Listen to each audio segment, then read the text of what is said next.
Señoras y señores, bienvenidos al canal Al 24 News. Vamos con los principales titulares de la actualidad.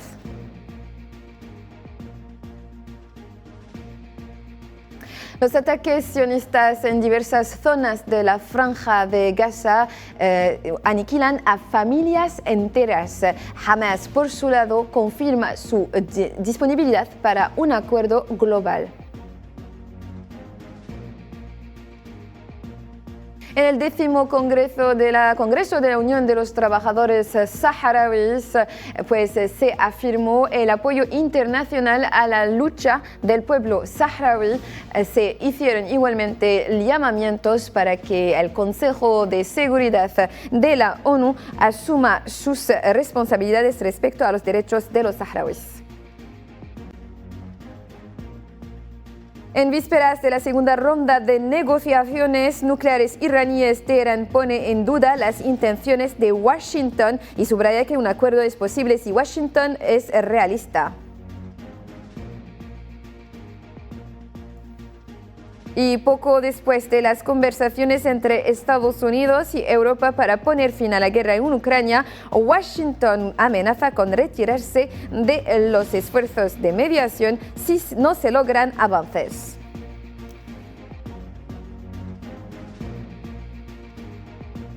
Señoras y señores, hola de nuevo. Arrancamos el telediario de esta noche con actualidad en Palestina, donde este viernes se cumple exactamente un mes desde la violación del acuerdo de tregua por parte de la entidad sionista y la reanudación de su agresión genocida en la Franja de Gaza.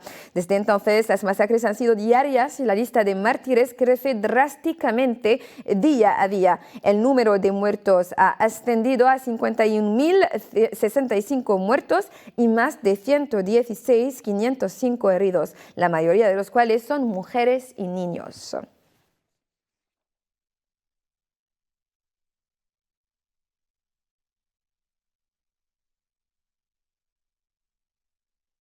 Decir también que la lista de mártires sigue aumentando. Más de 50 palestinos han caído en mártires y otros resultaron heridos en violentos ataques sionistas en la Franja de Gaza desde el amanecer de hoy. Según un comunicado del Ministerio de Salud palestino en Gaza, decenas de mártires han perdido la vida, con un saldo preliminar de 50, incluidos niños y mujeres de la misma familia que llegaron a los hospitales tras los ataques sionistas contra zonas residenciales pobladas de la Franja de Gaza.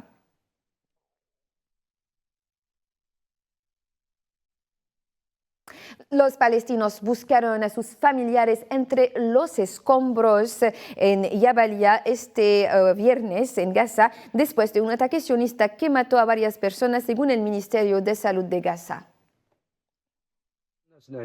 Todo el vecindario dormía como todos los demás. No había resistencia ni armas. No había nada más que latas de frijoles. Entonces vimos la explosión. Salimos y encontramos gente destrozada en la calle. Seguimos recogiendo restos humanos hasta alrededor de las 3 de la mañana, recolectando carne.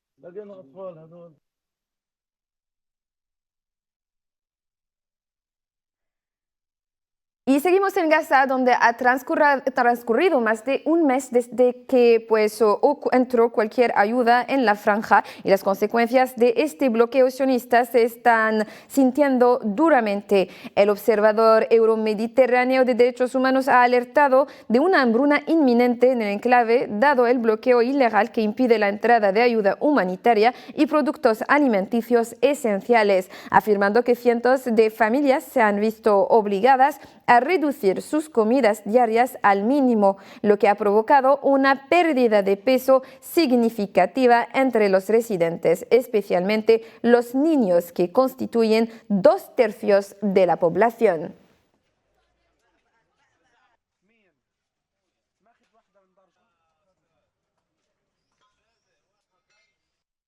Y por su lado, el Organismo de Obras Públicas y Socorro de las Naciones Unidas para Palestina, la UNRWA, también declaró que el bloqueo impuesto por las autoridades de ocupación sionistas en la franja durante aproximadamente 7 semanas es cito textualmente, el más severo desde octubre de 2023. Esto se desprende de un informe publicado el viernes por la Agencia de la ONU sobre la situación actual en la franja. La ONU también indicó en este último que 420.000 ciudadanos palestinos han sido desplazados nuevamente en la franja de Gaza desde el 18 de marzo, fecha de la reanudación de las incursiones agresivas sionistas.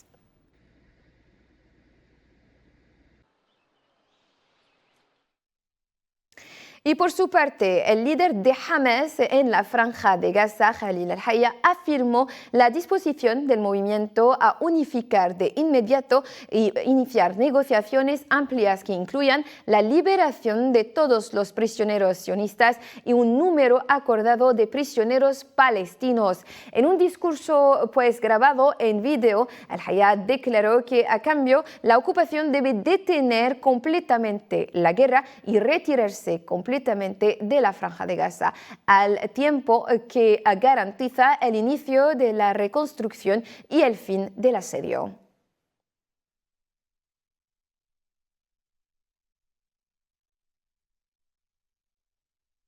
Pasamos ahora al Líbano, más precisamente en la frontera, donde la agresión sionista continúa contra dicho país, particularmente en el sur del país.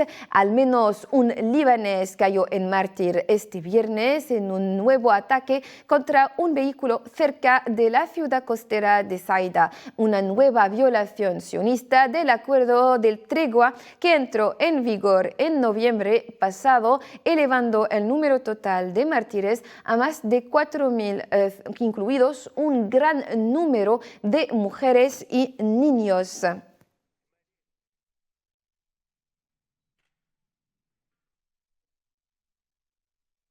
En Yemen, el número de muertos por ataques estadounidense a un puerto petrolero en el oeste de Yemen ha aumentado a 80, con más de 180 heridos, según declaró este viernes el grupo Houthi. Un portavoz del Ministerio de Salud de la administración Houthi también declaró que las operaciones de rescate continuaban.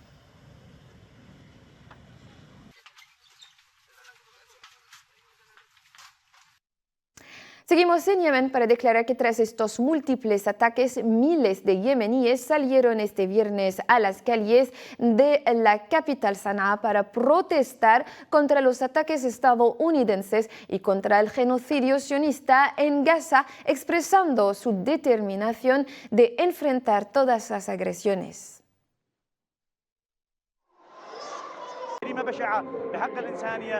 Un crimen atroz contra la humanidad, contra las familias civiles y contra los intereses económicos del pueblo, sin distinción entre esto o aquello, ni entre militares o civiles. Esta es la tradición del enemigo estadounidense que adopta la misma política de bombardear a los gazatíes dentro de la Palestina ocupada. Hoy los yemeníes apoyan a Gaza, soportan lo que el pueblo gazatí soporta y viven lo que vive, pero con la misma lealtad y orgullo. Millones saldrán hoy a esta plaza y a docenas de otras plazas con fuerza y firmeza hasta la victoria.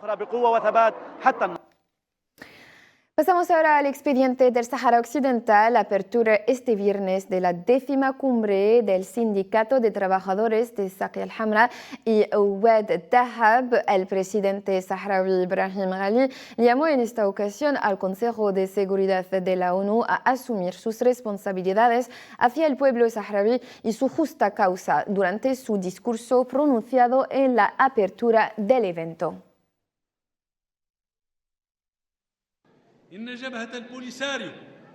El Frente Polisario reafirma su compromiso a apoyar los esfuerzos de Naciones Unidas destinados a poner fin a la colonización de su territorio. Recordemos también la responsabilidad del Consejo de Seguridad de la ONU de garantizar una solución justa al conflicto entre las dos partes en conformidad con la Carta de la ONU y sus resoluciones. El presidente de la Unión General de los Trabajadores también reafirmó el apoyo de los trabajadores argelinos a la independencia del pueblo saharaui y su derecho a la autodeterminación.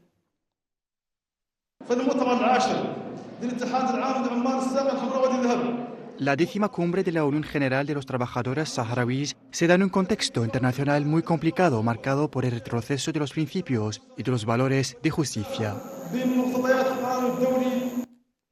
La 10ª edición pues contó con una importante participación internacional. Así, Yolanda López, secretaria de Igualdad de la UGT La Rioja, vino especialmente de España para expresar la solidaridad de su partido y su solidaridad con los trabajadores saharauis y su rechazo a los malos tratos infligidos por la ocupación marroquí.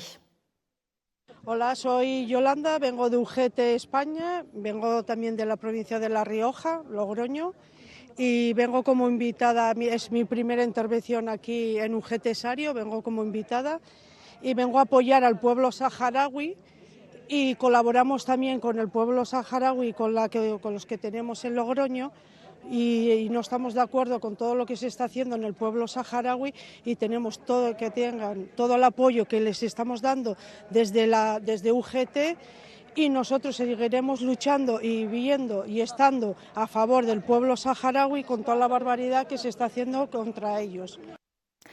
En Sudán, el Consejo de Seguridad de la ONU condenó el jueves los repetidos ataques de las fuerzas de apoyo rápido contra la ciudad de Al-Fasher en Darfur, oeste de Sudán, y exigió el cese inmediato de los combates y el levantamiento del asedio a la ciudad. En una declaración del Consejo de Seguridad de las Naciones Unidas, expresó su profunda preocupación por los informes de que aproximadamente 400 civiles, incluidos niños, y 11 trabajadores humanitarios murieron en ataques de apoyo rápido en la ciudad, y pidió que los autores de los ataques contra civiles en Sudán rindan cuentas.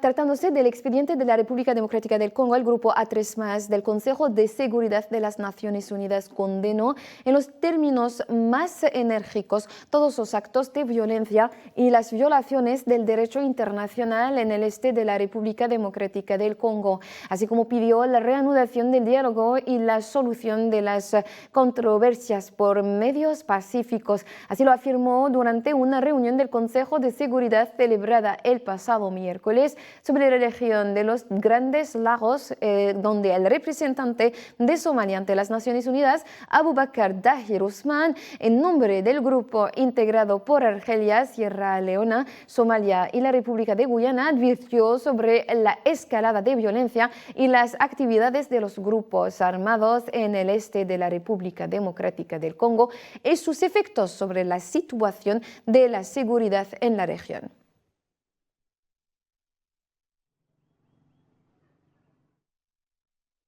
En Irán, el ministro de Asuntos Exteriores iraní Abbas Araghchi señaló este viernes desde Moscú que Irán considera posible alcanzar un acuerdo sobre su programa nuclear con Estados Unidos, y siempre y cuando esta última, o sea, Estados Unidos, sea realista. El canciller iraní añadió que Teherán había notado la seriedad mostrada por Washington durante la primera ronda de conversaciones sobre el acuerdo nuclear, y su declaración se produce en vísperas de la segunda ronda de negociaciones con la administración Trump prevista para mañana sábado en Roma.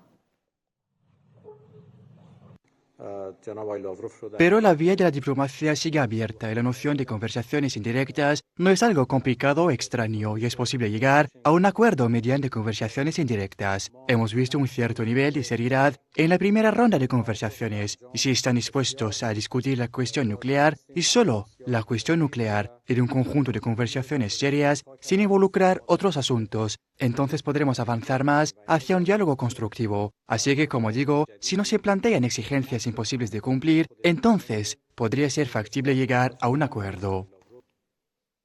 En esta misma ocasión, o sea, en un comunicado conjunto con el ministro de Exteriores iraní en Moscú, el canciller ruso Sergei Lavrov indicó que Rusia está lista para asistir, mediar y desempeñar cualquier papel que sea beneficioso para Irán y Estados Unidos.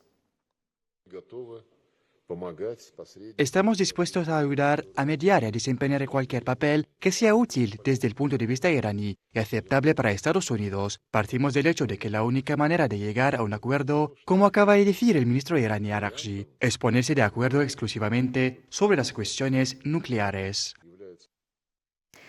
Y por otra parte, pues Marco Rubio, el canciller estadounidense, ministro de Asuntos Exteriores de Estados Unidos, declaró este viernes que Europa debe decidir si está dispuesta a volver a imponer sanciones a Teherán, porque Irán está claramente fuera del cumplimiento del acuerdo actual, según el Rubio añadió, tras reunirse con líderes europeos y ucranianos en París, que cree que pronto se recibirá un informe del Organismo Internacional de Energía Atómica que indicará que Teherán está cerca de poseer un arma nuclear.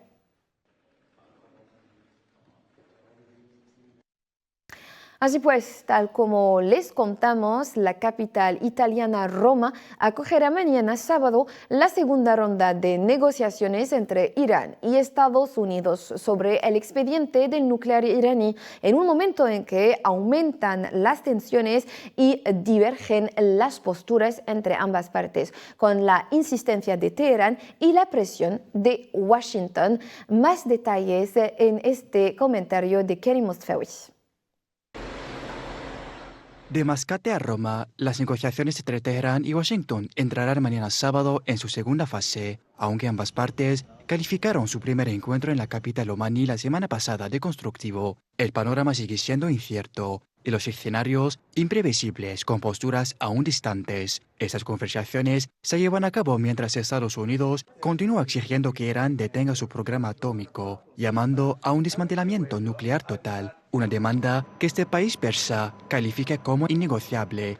Desde París, la postura oficial de Washington se manifestó con firmeza a través de su secretario de Estado, Marco Rubio, quien emitió dos mensajes, uno centrado en la búsqueda de una solución pacífica y otro que subraya la línea roja de Estados Unidos. En este contexto, el presidente de Estados Unidos, Donald Trump, reiteró este viernes que estaba en contra de que Irán tenga armas nucleares.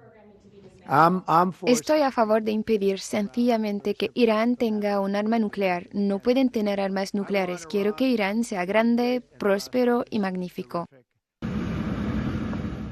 Por otro lado, estas mismas conversaciones se desarrollan en un contexto marcado por la reciente visita a Teherán del director general de la Agencia Internacional de Energía Atómica, Rafael Grossi, quien advirtió que Irán no está lejos de poseer una bomba nuclear. Algunos observadores consideran su visita a este país persa como un movimiento de Francia, Reino Unido y Alemania para contrarrestar la política de Trump de marginalizar al bloque europeo en el expediente del nuclear iraní.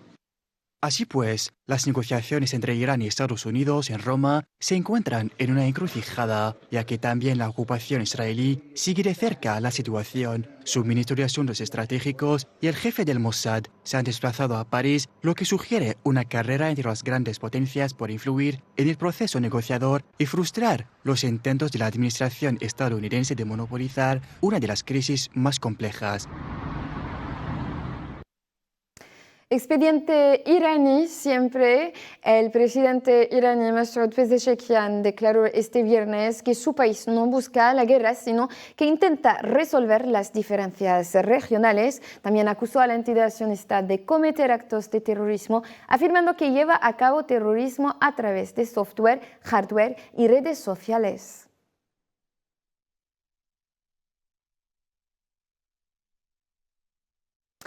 No tengo prisa por hacerlo, es lo que declaró el mandatario estadounidense Donald Trump ayer jueves con estas palabras, que no tenía prisa por lanzar un ataque contra Irán por su programa nuclear. Ello al haber sido preguntado sobre un informe del New York Times que afirmaba que había detenido un ataque israelí contra sitios nucleares iraníes en favor de negociar un acuerdo con Irán para limitar su programa nuclear, citando a funcionarios de la administración y otras fuentes.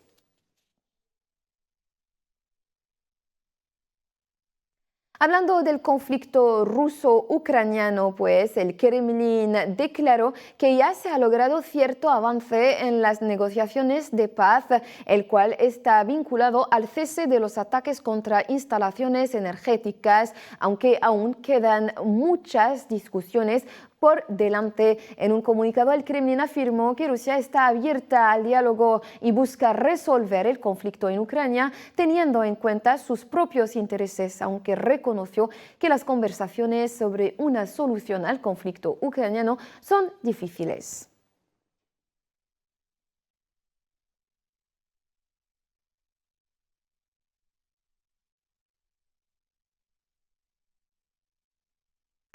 Señoras y señores, así pues concluimos nuestra edición de esta noche. Gracias por su amable atención. Un saludo.